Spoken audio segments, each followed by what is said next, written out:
Hello, boys and girls. I'm Miss Penny.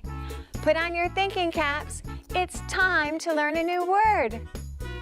Bicycle shop. A bicycle shop is a store that sells, rents, and repairs bicycles. What was that word? Bicycle shop. Good job. Bicycle. A bicycle is a two-wheeled vehicle moved by pedals and steered by handlebars. What was that word? Bicycle.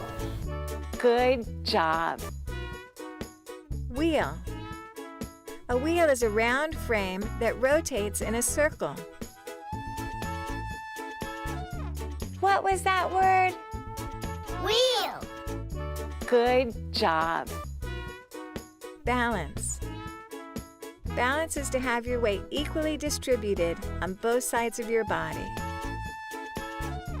What was that word? Balance. Good job. See you next time.